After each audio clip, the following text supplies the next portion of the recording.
going on, everybody? This is Shamar here again for my Throne Runner YouTube page. Today we're going to be building a new deck. The last deck that we built was the On-Shi Assassination deck, and I had a lot of good feedback with that deck. There's a lot of comments and the video got a lot of views. Just to update you on it, I played it at one store championship and one regular tournament, which should have been a store championship. And in both of those tournaments, I was just bumped out of making the top 4 cut. In the most recent one, this happened actually yesterday. I would have been top 4 because we did a cut to top 4. I would have been top 4, but unfortunately I lost out due to strength of schedule. So the guy that I actually beat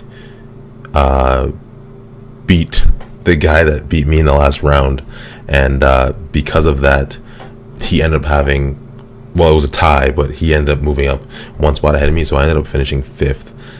There were a few changes that were made to that deck since the posting of the video, and if you're interested in finding those out, then feel free to drop me a message either on Twitch. You can also drop a comment just in the YouTube video, or you can email me at thronerunner@gmail.com. However, for today, what we're going to be talking about is a new Astra Militarum deck. This is a faction that I didn't really play too much after the release of the first couple packs. So I played a bit of Astra Militarum once I bought my 3 core sets, and then I switched on to other things. So I'm revisiting Colonel Straken now because of the new cards that were released in the latest pack. I think that a lot of what was released is very beneficial to Astra Militarum, and so that is the reason for re-exploring them and playing them for the next couple store championships and tournaments that are upcoming. So for those new to the game, as I always like to do, here is Colonel Straken. He is a 2-attack, 6 HP warlord. He has a standard 7/7 start, and his ability is that each other soldier or warrior unit you control at this planet gets +1. So right off the bat, he's pretty similar to Nazdrag, except his ability works all the time, whereas Nazdrag, who used to be, well, still is my favorite, kind of sucks because you have to hurt yourself in order to get that +1. So with Colonel Straken, it's a guaranteed +1. And the allies that we're going to be choosing today are Space Marine. So let's jump straight into it. And I tend to use Conquest DB. I used to use Card Game DB, but that's another story. So anyways, let's get into it. As always, I go with my units first, and so just by looking at his signature squad before we get into the units, he has Glorious Intervention, which is a 1-cost 1-shield event. Reaction: after a unit is assigned damage by an attack, sacrifice a soldier or warrior unit at the same planet to prevent all of that damage, then deal X damage to the attacker. X is the sacrificed unit's printed attack value. Printed attack value, that's very, very important. I find that a lot of people seem to overlook that fact, that it's the printed and not whatever you boosted them to. Next is the Omega Zero command. After you win a command struggle, put a guardsman token into play at that planet, which is always a nice thing to have out. Straken's command squad is a 2-cost 1 command 2-attack 2 HP unit. When this unit leaves play, put a guardsman token into play at the same planet. And then finally, Straken's Cunning, a 1-cost attachment 3 shields. Attached to an army unit, attached unit gets +1 attack, and when that unit leaves play, you draw 3 cards. So now we're going to get into the actual deck here and my choices for the deck. The first unit that we're throwing in is the Blood Angels Veterans. So let me just get this set up properly here. There we go. So Blood Angels Veterans, we have 2 copies of those. I don't know why I'm not, oh, it's down here, sorry. So yeah, the Blood Angels Veterans, 2 copies of those. While this unit is ready, it gains reaction. After this unit is assigned damage, prevent 1 of that damage. So again, it has to be ready in order for this ability to pop off. It's a 3-cost 1 command and double 3 unit. For me, I always try to put these guys in because I was at Gen Con and I got 3 copies of the promo from playing in the inaugural tournament. So whenever I can use them, I always tend to toss them in. The next card is the Eager Recruit, a very, very annoying card. 2 of them. And so the Eager Recruit right here, Ambush, which means you can deploy this card during the combat phase. It costs you 1 to do it. Unfortunately, it's not a soldier and it's not a warrior, so it doesn't get the +1 from Straken, but it's still a very, very annoying unit nonetheless for your opponent, especially when they're not expecting it to come out. So they think they got an easy planet win. You drop this guy out on the table and get that last swing off to win a planet. It can be very, very annoying for your opponent. So just 2 copies of the Eager Recruit. The next is the Iron Guard Recruits, which are here. And this is one of the newer cards. So it's a 2-cost army. It has 2 command, 1 attack, and 2 HP. Again, this unit isn't a soldier and it's not a warrior, so you're not playing this card to win battles by any means. You're playing it strictly for the 2 command icons, unless you have the Catechin Outpost out and you want to do some fancy shenanigans with that. But for the most part, you're only going to be using this card to swing command in your favor. So we've got 3 copies of those because of how great they are for command. And then because we're just doing it in order here, in some sort of alphabetical order, we've got the Rogue Trader. Sorry. There we go. We got the Rogue Trader. This is a staple in most decks to have either the Rogue Trader or the Pirate in the deck. The Rogue Trader is a neutral, no attack, 1 command icon, and it just gives you +1 whenever you win command. Feel free to switch this out for the Rogue Pirate if you feel like you want to get more draw. I haven't really decided if I'm looking for more draw or if I'm looking for more money with this deck. So currently it's sitting at the Rogue Trader, but that could be interchangeable with the Pirate based on what you're seeing. I think you'll win a lot of command with this deck. There are many command icons in this deck, and so really it just comes down to your preference at the end of the day. So that is the Rogue Trader. Next we got the Sanctioned Psyker, which is another command winning unit. Cost 2 command icons. It has 0 attack and 4 HP. So this guy, he comes out, he sits there, he wins command, and he's very annoying for your opponent because they got to do 4 damage to get him out of there. And again, you're not playing this guy for an attack. He's a Psyker, so he's not going to feed off of Colonel Straken. He's strictly for command. So 3 of those guys as well, because you do want to see him every game. The next card is one that I overlooked in the pack. I don't know how I did it, but I was building this deck earlier and I came across this card and I was like, oh my god, why am I not playing this? So 3 copies of it went in. It's the Steel Legion Chimera, a 3-cost 1 command vehicle, 2 attack, 4 HP. It cannot receive any war gear attachments. However, you don't care because this ability that it has is pretty nice. After a non-vehicle unit you control at this planet is assigned damage by an attack, prevent 1 of that damage. So it's kind of like if you think of the Honor Librarian, how the Honor Librarian cannot be attacked while another unit with a different name is at the planet. However, this guy, just as long as he's there, all of your non-vehicle units, which is every unit in this deck, as you'll see, all their damage is reduced by 1. Later on, you'll see the synergy with Bodyguard and the Blood Angels Veterans. So the Blood Angels Veterans are standing and you have the Bodyguard on them. Whoever your opponent attacks has to go over to the Blood Angels Veterans. If they're standing, it'll get reduced by 1 because of the Steel Legion Chimera being there, and then because of the Blood Angels Veterans ability, then they also prevent 1 damage. So it becomes very strong, and it can be very, very annoying and taxing for your opponent in terms of trying to get your units off the board. The next is the Tactical Squad Cardinis. I don't know if I've been saying that right. I feel like I've been saying it wrong ever since I started playing the game, but whatever. Tactical Squad Cardinis is a Space Marine unit, 2 cost, 1 command icon, 1 attack, and 3 HP. You're using these guys mostly for crowd control.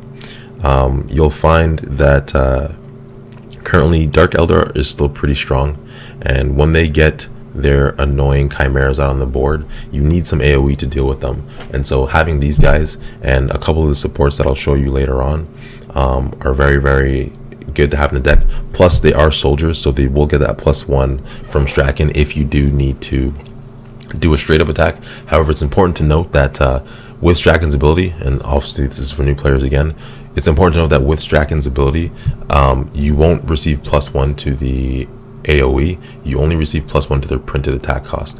So keep that in mind when you're using these guys. I just have 2 copies of them. The next card is the Talaran Raiders, which is here, or Talaran Raiders. 1 cost army, 1 command, 0 attack, 2 HP. This unit gets +2 attack while it's at a planet with a warlord. So if you send Straken to wherever these guys are, or if you deploy them to wherever you know Straken's going to go, or wherever your opponent's going to go, then you know you're going to get that +2 popping off automatically. Plus, when Straken shows up, you're going to get that +1, so that'll put them to 3 attack and 2 HP. If you have the Catachan Outpost out, that's another +2 attack, so 5 attack and 2 HP. And as you can see, it starts to mount up, especially if you got multiple Catachan Outposts out, and these guys can do and swing for a lot of damage. On top of that, because they only cost 1, you can get them out early for command purposes, or just to put a unit out to see and have your opponent react is what I like to do. So I like to have 1 cost units to kind of stall out a little bit and watch my opponent deploy. These guys are great for that. So we put 3 of those, sorry. The next is the White Scars Bikers, which are very similar to the Talaran Raiders. Every faction got a unit like this where they get the +2 attack for if there's another warlord at the planet. So the White Scars Bikers, 3 cost army, 1 command icon, 2 attack, 3 HP, and they get +2 attack if there is a warlord present. So again, if they go to a planet that Straken's at, they're going to be at 5-3, +1 for Straken, and +2 for the fact that he's a warlord and he's there. And likewise, if they're at a planet and the enemy warlord is there, it's going to be the same thing. Minus Straken's +1, obviously. So we got 2 of those, if I'm not mistaken. And then finally, this is a kind of a last minute choice to round out the units at 30. Again, this is something that you could decide to forego if you don't think that this is important to you. Or sorry, not even at 30, because we skipped a card here. White Scars Bikers, and then the Rattling Deadeyes. So we got the Rattling Deadeyes here, and that's just the 1 cost ranged unit. Boom, 2 of those guys. The 1 cost ranged unit. Again, if you have Catachan Outposts out, then you're going to get that +2. And they're going to do 3 during the range combat phase. Obviously, you want this to happen on a turn that you have initiative. If you do it on a turn where your opponent has initiative and has a ranged unit out, then they're not going to get a chance to fire off. And they do not get the +1 from Straken, as they are neither soldier nor warrior.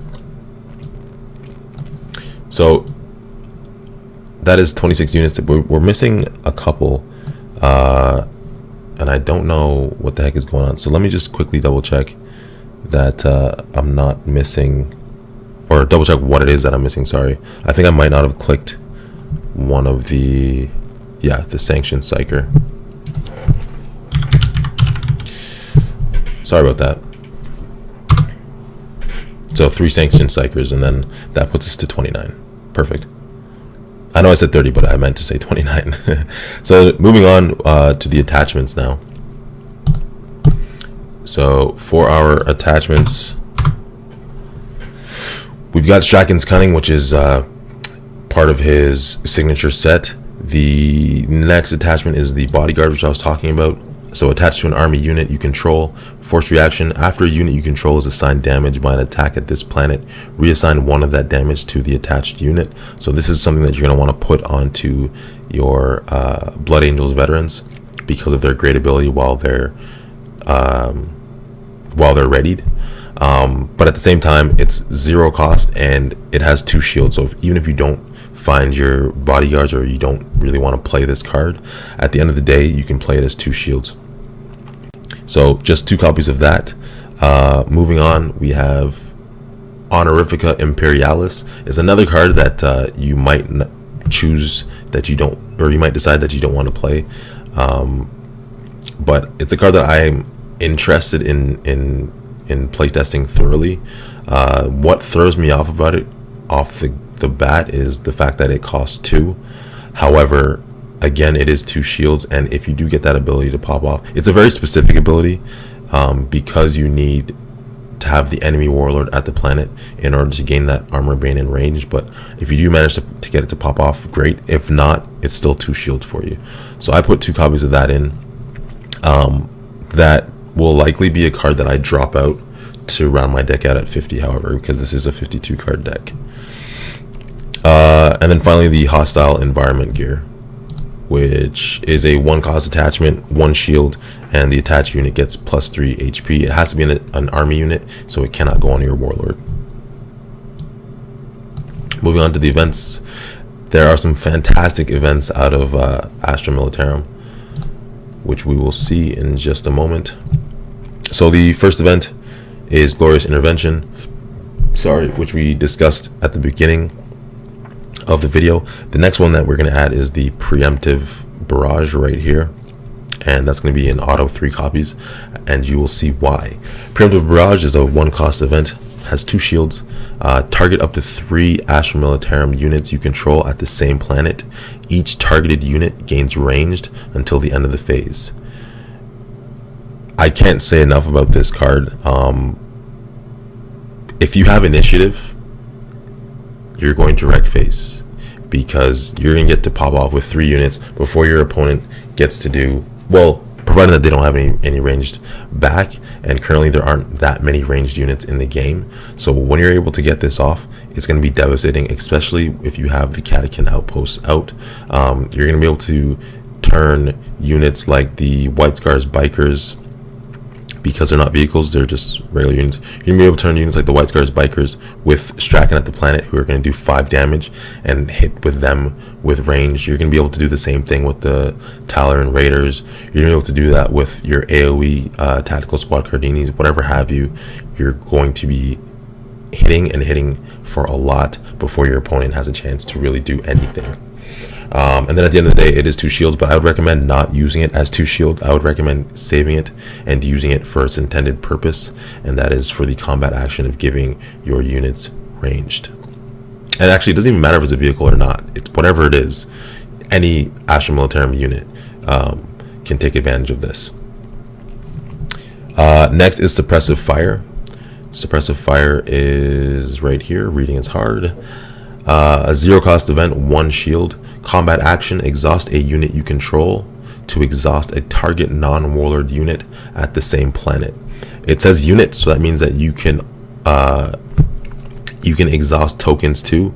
So if you want, you can exhaust a guardsman to exhaust any unit other than your opponent's warlord, which is huge. So again, I would try not to use this card as a shield, and I would try to use it for its intended purpose. However, there are only 2 of them in the deck. It's not really like the linchpin of your deck, so you can play around with the numbers a lot if you find that this is a card that you find you would need. But there are other options in the deck to control your opponent, and like I said, we'll continue to see that as we progress through it. The last of the events to round us out at 9 is 2 arms. 2 arms here, 0 cost event, again 2 shields, and the action is to ready a target support card. I'm not going to say too much about that yet until we take a look at our supports. So it's just 2 copies of that, and again it is 2 shields. So lastly, we're at the supports. We're currently at 46 cards, so the deck will actually be 53, which is weird. That means I clicked a button, I misclicked somewhere, and I'll have to check that out in a second. So for our supports, the first one is the Omega Zero command. The Omega Zero command right here, which was discussed at the very beginning. The next one is Staging Ground. Staging Ground is a 1 cost support. Exhaust is support to deploy a unit with printed cost 2 or lower at a planet. I only put 2. I'm trying to figure out how to get 3 in there to see if that'll help me out. But just to go over that card again, this is an action. It's not a combat action. It can be done whenever you want it to. But again, you're probably going to want to save it for combat and use it as an ambush for your opponent. If you look at the cost of our units in this deck so far, Talon Raiders are 1, so that's 3 cards that are sub 2. Tactical Squad Cardinis are cost 2, so that's 5. Straken's Command Squad costs 2, so that's 9. The Sanctioned Psyker, which has got 3 of those, so that's 12, 15, 16, 17, 20. Oh my god, 22. So 22 units that can feed off of this staging ground, where you can just throw them in whenever you want to. You can throw them in late to win command. You can throw them in late to win combat. It's totally up to you. And then when you mix that with 2 arms, you're able to ready this card again and use it twice in 1 turn if you choose to. So staging ground is a very, very good card, and I think that a lot of you will find that you'll be dicking for this card because of how powerful it is and how much it throws off your opponent's math and thinking, because essentially it's just a free ambush. The next is the Catechin Outposts, which we were talking about earlier. Exhaust is support to give a target unit +2 attack for its next attack phase. Target unit, that means that it can also target Straken, but you're going to want to save it for your ranged units to get that +2 off. And it is a 2 cost support, so keep that in mind. I always try to play these early. I don't really like playing them late game. I like to have them out as soon as possible. I find that late game, it's sometimes difficult to find the money for these things. However, with this deck, you're going to be winning so much command that it just might make it pretty viable to play it at any point in the game. So that's the Catechin Outpost. And then lastly, this might be a topic of controversy, to go with something other than the Imperial Bunker. So every faction has a limited card that reduces the cost of a deployed unit by 1. But because this deck is so cheap, and because we have staging ground, and because we want to be able to control our opponent, I decided not to go with the Imperial Bunker and to test out the Inquisitorial Fortress with 2 of them. And this card is a 2 cost support. Action: exhaust and sacrifice the support to rout a target army unit.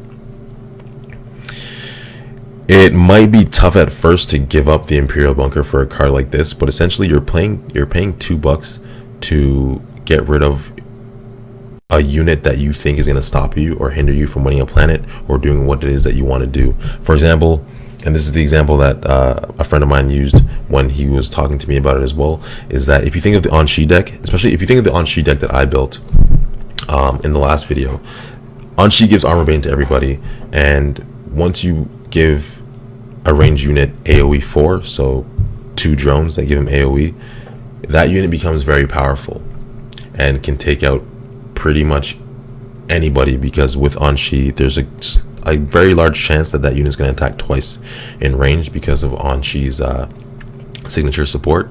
So when you have a card like this, the Inquisitorial Fortress, all you have to do is exhaust and sacrifice this card, and that unit that you're so scared of is getting routed and going back home. You win the planet and do whatever else, and you can weasel your way to win planets and win the game, or do whatever it is that you need to satisfy your win condition.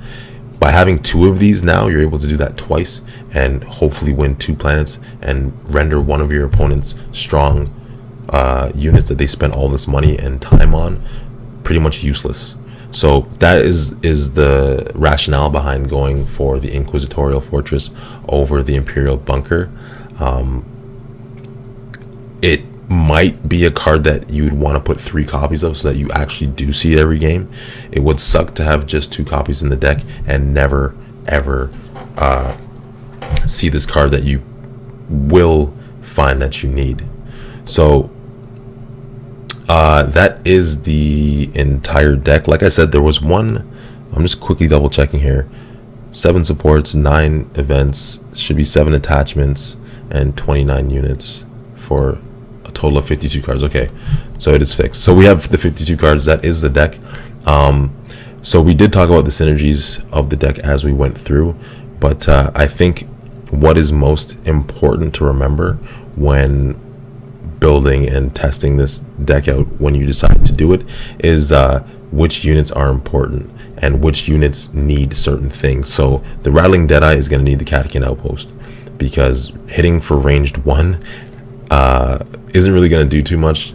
There are too many cards that can shield that 1 range damage, so you're going to want to have that Catechin Outpost out to do the +2, and then force your opponent to waste bigger shields.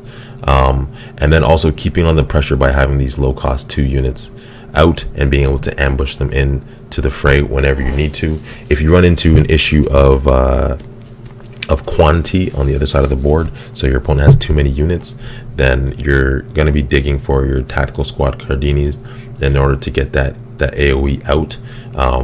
And don't forget that you can mix the tactical squad Cardinis. You can get them out by using Staging Ground, for example, for free in combat. So don't play it in deployment phase and let your opponent know what's coming. Hold on to it, play it in combat using the Staging Ground, and then throw down a Preemptive Barrage to give the Cardinis ranged. If you have 2 of them, you can do the same thing. Have both of them with ranged, and then it's just a quick AoE 1 again, and that'll clear the board of Chimeras or Snotlings or whatever have you, and cause some serious damage to an opponent that decides to flood a planet with weenie units. And so yeah, that's pretty much it. If you have any questions, feel free to, like I said, send me a message on my Gmail account, which is thronerunner@gmail.com. You can simply drop a comment in the video and I'll see it, or also on Twitter or wherever else. Really, we have the Google Plus group as well that I created to start up a little Warhammer 40k Conquest community there. So I'm all over the place. I can be reached pretty much wherever. I'm always browsing from Card Game DB, Netrunner DB, Board Game Geek, whatever you use, you'll probably be able to find me there and find this video there as well. So I'm going to post it to Reddit. I'm going to post it to the Google Plus group. It'll also be on our Facebook Toronto group. Pretty much everywhere, like I said. So as always, let me know if you have any feedback, questions, whatever have you. If you hate the deck, if you love the deck, if the deck lets you down, I want to know, and I want to know like what parts of it you found fantastic, what other parts of it you decided to change, and what your changes were, so that we can make the greatest deck possible and just continue to go from there. So again, thanks again for watching, and I will be playing a couple games with this on Octagon this week, and hopefully being able to post, and hopefully I will be able to post the videos of this week. The Octagon Conquest videos are a little long, so I don't know, we'll see. Anyways, I hope you enjoyed it, and take it easy.